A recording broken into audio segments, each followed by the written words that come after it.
Sayadaw has been saying that the yogis need to focus their mind on their body and apply effort and aim every second of the time. And if one does this respectfully and carefully, within 7 days one will see special things. When one observes, there are 3 levels on which one can see: form, manner, true nature. We should understand these 3. So there's the form, in Pali, santana. That means the shape or situation or form, like the belly, the standing, the body, the whole body. It means so the form or the shape of the body, or a part of the body that we're looking at. And when there's a cause for things to happen, for example, there's bending, stretching, lifting, moving, placing, rising, falling. There are various actions that occur. And these are called manner. This is the second level of things that we can see. So when these actions or activities occur, then we make a label according to whatever language we use. We use ordinary words to describe the things, like bending or stretching. And at the start, what we see when we try to meditate is we see either the form, the shape of things, or we see the manner, the position that they're in, the action that is being performed. And this is good. At the start, what this means is that our mind is under control. So this is good. And also sometimes at the start, when we watch the rising and the falling of the abdomen, we see it mixed up with the true nature. We see the true nature mixed in with the form or the manner of rising and falling. And at the start too, this is good. When our seeing becomes strong, then there's no more form to be observed. There's no more rising or falling. There's no more bending, stretching, and so on. These things weren't there to begin with. These are concepts. So when one's ability to observe becomes stronger, those drop away, and we see the true nature that is there, what is really there. And seeing in this way is knowledge. So in order to see on that level, to see the true nature, the characteristics that are really there, every act that we do, the yogi has to observe. The yogi has to do this in a consistent way, do it regularly, just do it one after another. And then one's vision will get better and better. So it's the way our vision, our ability to see improves is like how a line of ants looks to us. At first, when we look at it from far away, it may look like a stick or a rope. It doesn't look like a line of ants. And as we go closer, we see that it's not a stick or a rope. It seems to be moving. As we go closer, even closer, we see that there's one ant after another moving individually. And one ant goes by and is gone, and another one comes. So we start to see in that way the individual ants. And so too in the practice, we come to see true nature occur one by one. And now it's been 3 weeks of the retreat, and some yogis are able to speak about the things they see in this way. If yogis are not able to say much at this point, it's because on the yogi side there is something missing, and in order that something won't be missing on the yogi side, the teachers are encouraging the yogis to practice. Yesterday, Sayadaw spoke about this, giving an example about how we come to know the taste of things when we eat food. If we put a morsel of food in our mouth and we don't make the effort to chew it, we don't make the effort to try to get our upper jaw and lower jaw to connect, then our chewing won't be effective and we won't taste much regarding the food. But if we chew with proper effort and proper attention to the act of chewing, then we'll start to know the flavors that are in the food. The tongue will start to know the sweet flavor or sourness. And although that is not all that is there to know, we start to know the flavors.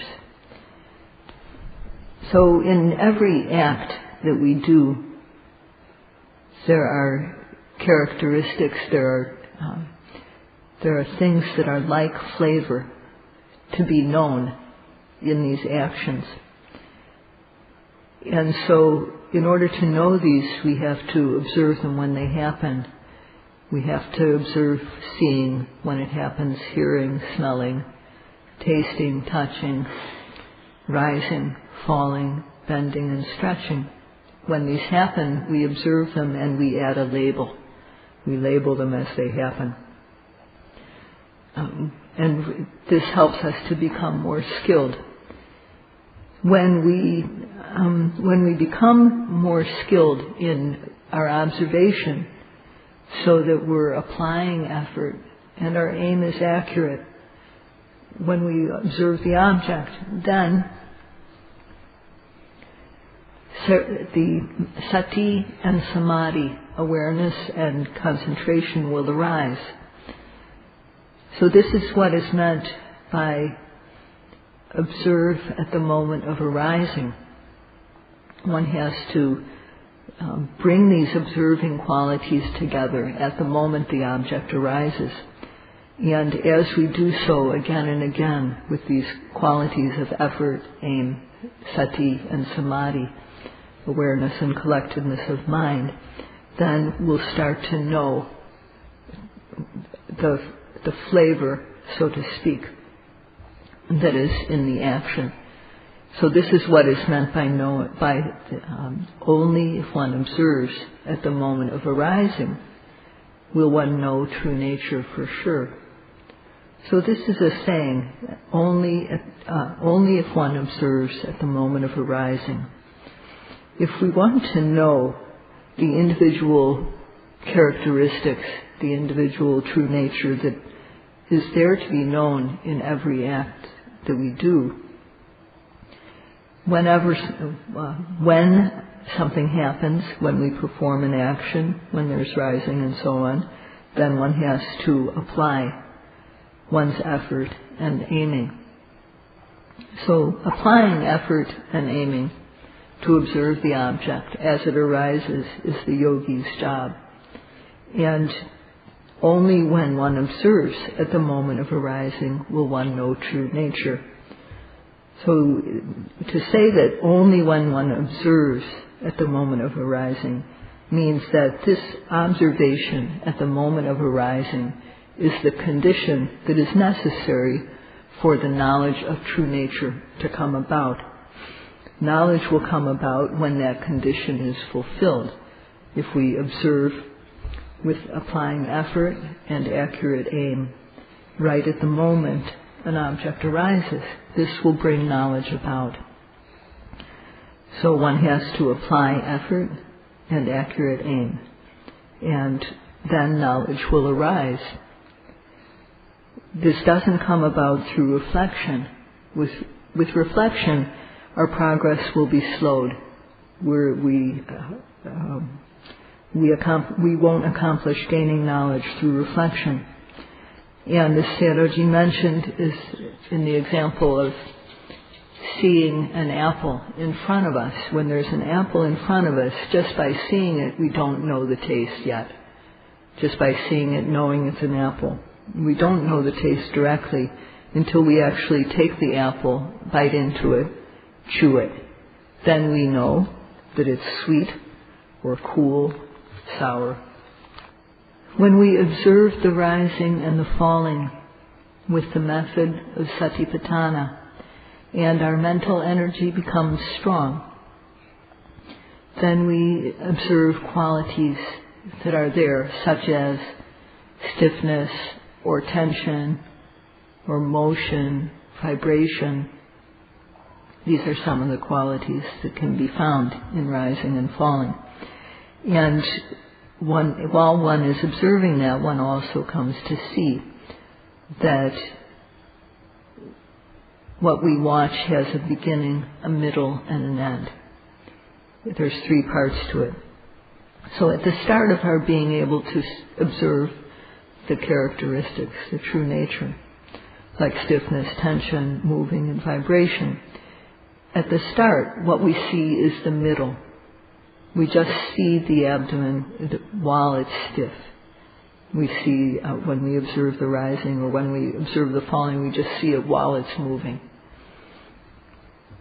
while it's collapsing. So this is what is meant by when one observes at the moment of arising, one will see true nature for sure. So one sees it, first of all, as it is in the process of expanding, rising, or falling. And when our effort and aim become better and more accurate, then we see the start of the rising as well as the middle. So we see how it starts to rise and then gets tense, for example, or starts to rise and then gets tight. So one sees how that starts and happens. This just naturally becomes apparent to us as our observation improves. But at this point we don't yet see the end of phenomena. So when we observe the falling, too, we see how it begins to collapse and move.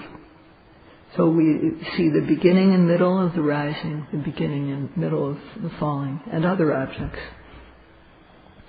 So this too is how, when we observe at the moment of arising, we come to see true nature. And as we continue to observe, then we come to see the whole thing, the whole rising, from start all the way through the middle until the end. And for those whose observation is good, one after another, they see the whole rising as it goes through all the different stages from the beginning, middle to end, the whole falling, beginning, middle to end, one after another. The yogis come to see in this way because of doing the practice respectfully and carefully. So at that time one sees the whole process of rising. But in this, although one sees how the rising, for example, starts, continues, and then comes to an end, there's no need to pay attention to start, middle, and end. There's no need to label this is the start, this is the middle, this is the end. These things just appear in the mind. What we need to do is to try to watch the whole thing from the very moment it starts, and to keep our attention there until the very end.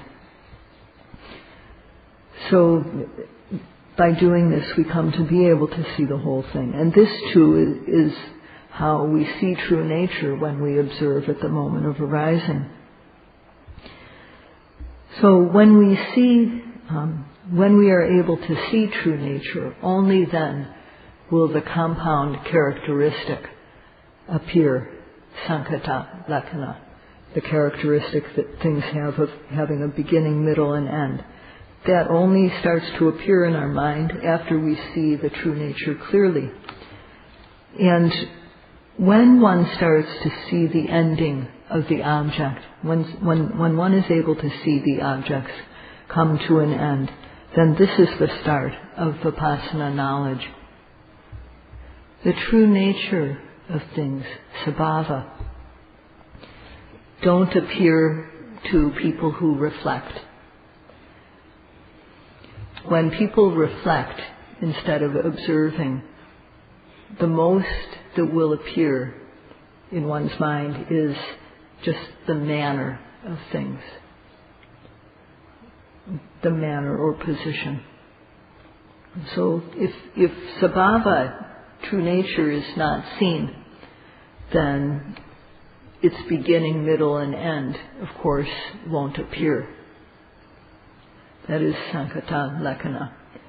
And if the beginning, middle, and end of true nature doesn't appear, especially the end, then knowledge won't arise.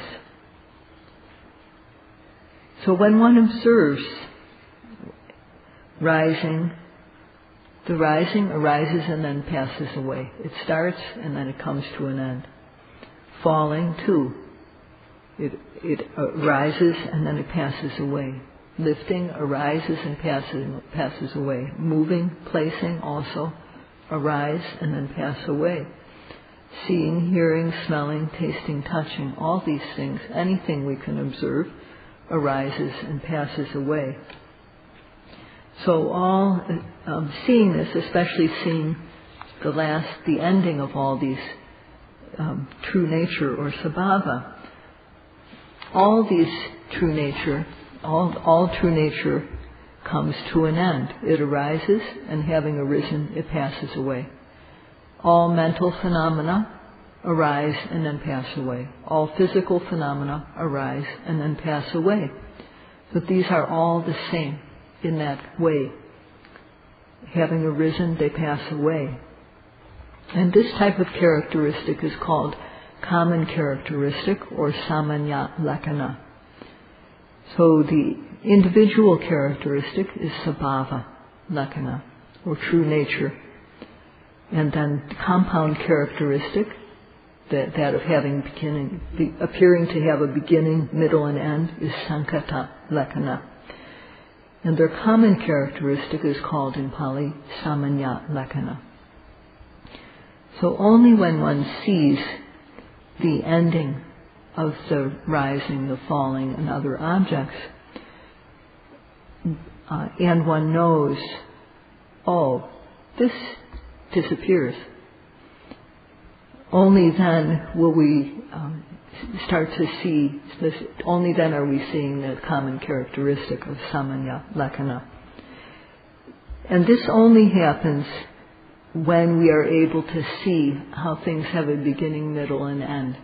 When the sankata lakkhana, the compound characteristic, that is the beginning, middle, and end of things, when that appears, only if that appears, will we start to see what these true nature have in common, the samanya lakkhana.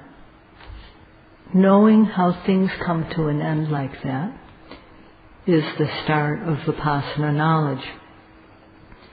The word Vipassana is made up of the prefix vi and passana.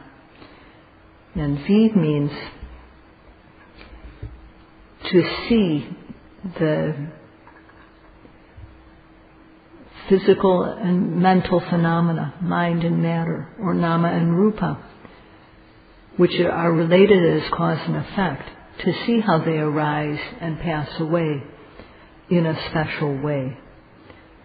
We come to see this. It's not imagination. It's real seeing. And this is the seeing in this special way, how mind and matter that are related as cause and effect, how they arise and pass away, is what Vipassana means, to see in this way. So when one observes the rising, it arises and then passes away. One sees this.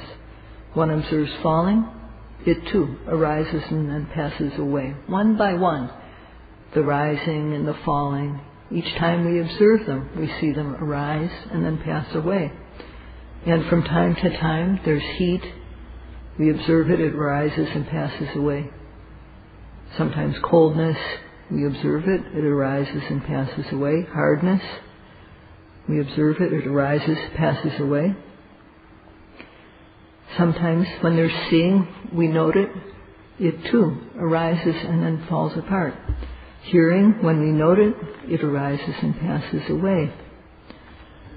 So when we observe the object and see that it passes away, time and again, this is Vipassana knowledge.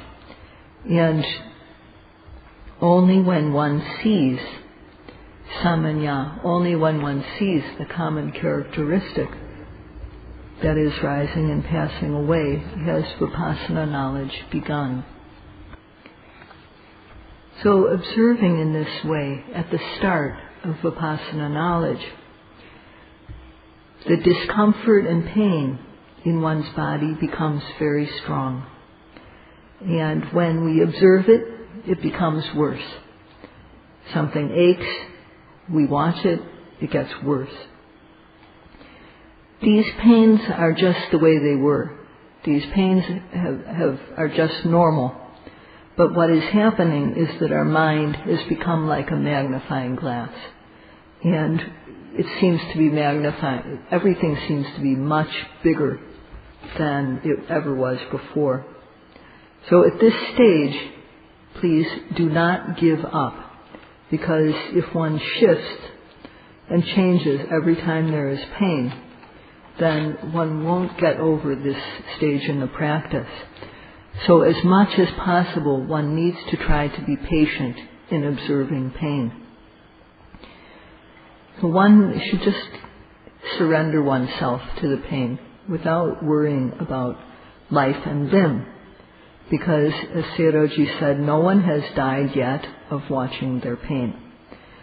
So, as we observe, as we sit, our hip hurts, our knee hurts, our bottom is hot. And when our observation, when our observation gets to be very strong, then the form of the knee or the hip, the bottom, all these things disappear, and all there is just knowing and true nature, and this just comes and goes. At the higher levels of the practice, this is more obvious, but at the beginning of Vipassana knowledge, the form is still mixed in with the pain. And when there's form present, then there will be this idea that this is my hip that hurts, this is my bottom, this is my knee. And that when one gets over that, when the form is no longer there, then that idea that my knee is hurting will no longer be there. So when one's observation becomes strong enough, that form drops away, and there will only be pain and knowing the pain and the knowing mind. And as we continue to watch, it goes away bit by bit. And then one feels happy about observing pain. Before this, one feels distressed when pain arises because one worries. But at this point, when one has gotten over pain once, then one feels like one can challenge the pain, because just one time getting over it, one has become very courageous. So it's very important to practice without favoring one's body, without worrying about life or disease and so on. No one has died of observing pain, and in fact, People have gained good knowledge from it. So now the yogis have been practicing here. Most yogis have been here for 3 weeks. And how many yogis have been able to overcome their pain? The meditation teachers can say. There are some who have gone past this stage in the practice, and so have really been able to continue. And other people are still at the stage of starting and stopping with observation of pain. At this stage, if one continues to note, it gets better.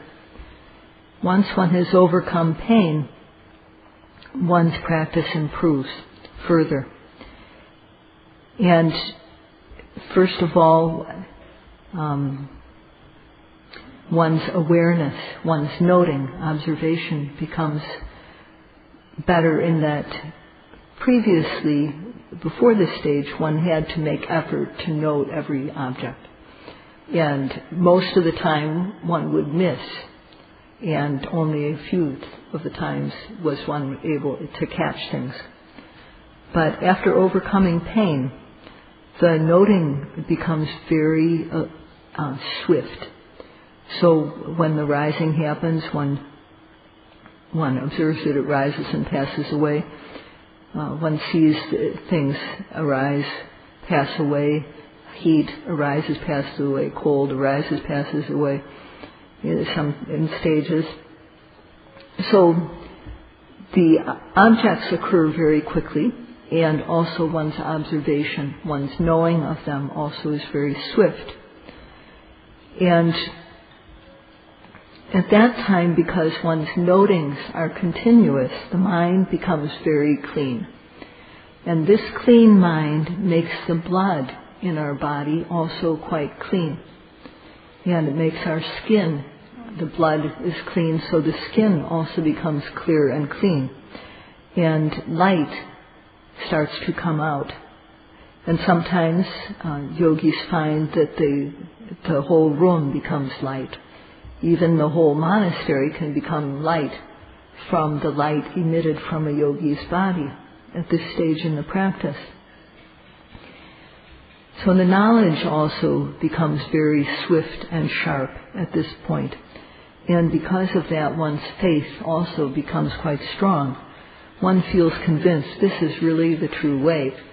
Before, one thought this is true, but now one is clearly decided that this is correct. And one feels happiness both in one's body and mind. The mind and body feel peaceful, tranquil. Both mind and body feel light, gentle, and it's very, very capable. The mind and body become very capable. Our work becomes quite upright. We become very skilled at the meditation practice. So before we had to note things one by one, but now in the practice the yogi is very skilled, and the noting happens quite easily. So at this stage in the practice too, yogis tend to remember things that they did wrong in the past, and they remember their old life, and they realize, oh, this thing that I did was wrong. And because they remember these things and they want to be upright and honest, this sense of honesty is very, very strong at this point in the practice. So they even come to the teacher and confess, I did this in the past, I did this, and now I know that this is wrong. So at this stage in the practice, the taste of the Dhamma is very special. And one's effort also at this stage in the practice becomes steady. It just increases steadily at this stage. Before, one's effort was sometimes excessive and sometimes weak, and one had to really work at it. But at this stage in the practice, one's effort continues steadily and goes up and up. So these are the special types of things that a yogi can experience at this stage in the practice. If one reaches this stage, then one's sati becomes upatana sati. That means that it's whatever arises, it just sticks to it and is established on that arising object, whatever arises. So before one had misses in one's observation, but now the mind is ready to note the objects very easily. So at this point one feels that the method is correct, one feels decisive about this. And this type of decisive faith is called adhimauka. The type of faith that one has in the method coming through, one make decisiveness from seeing the benefit of the practice. And one also comes to have faith in the Buddha, because one understands that this Dhamma, which is true, was revealed by this person. So one comes to understand and have faith in the Buddha. And one also comes to realize that there are people who have practiced the Dhamma and gained these benefits. So one comes to have faith in things that one only had heard about before. So this too is a special thing that happens in the practice. At this time, because of the momentum of the Dhamma,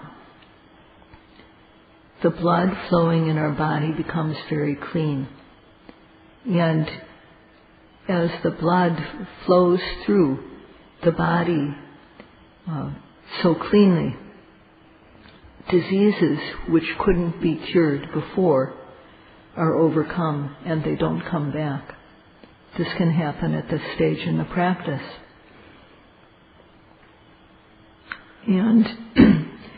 And before, what else is special is that before this stage, one just had ordinary faith. But faith becomes a power. There are 5 mental powers that come to be at this stage. There are mental factors that were there before, but they become very powerful at this stage. And the first is faith, and then effort. One's effort also becomes like a power, virya bala. And when our effort is powerful, when difficult, uncomfortable feelings, vedana, arise, one can observe them with strong effort and overcome them quickly. One also has the courage at this stage to avoid doing things which are unsuitable.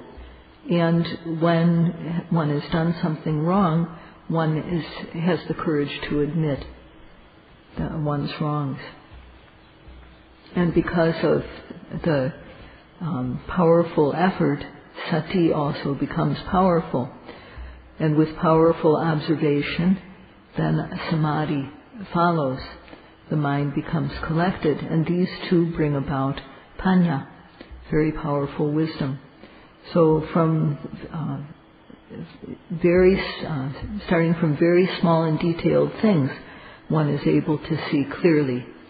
So these 5 mental factors of faith, effort, sati, concentration, and wisdom become very, very powerful, and as they increase through the practice, they become like ruling factors. They rule the other factors in the mind, so that one, with such good control, then one doesn't make any more transgressions. And this is really the start of becoming a good person, this level in the practice. At this stage in the practice, too, one, especially people who haven't read much or don't have much background knowledge about Dhamma, they think that they have gained special Dhamma at this point. They think that they've gained the end of the path. And So, and even people who have some background knowledge about this can think like this, because they think this stage in the practice is so good, so they get attached to it. And this disrupts the practice, taking pleasure in the things that happen at this stage in the practice. So at this stage, it is very, very important to have a good teacher who can keep you on the right track. So even people with study can think that this is such a good experience, that this is the end of the task. So if one experiences these things and finds them pleasant, then one has to note that. And if one finds that one is taking pleasure in the types of things described, or any things, then one has to note that and overcome that taking of pleasure in these experiences, because taking pleasure in them is going to stop the progress. One can't go forward while one is taking pleasure in anything. So at this stage, one needs to have a good teacher who will keep one on the track of observation. So if one gets attached to these very special experiences and stops one's practice, then it will be a loss. So for now, this is all Sayadawji will say for today, because this has already been very long. That's all for today.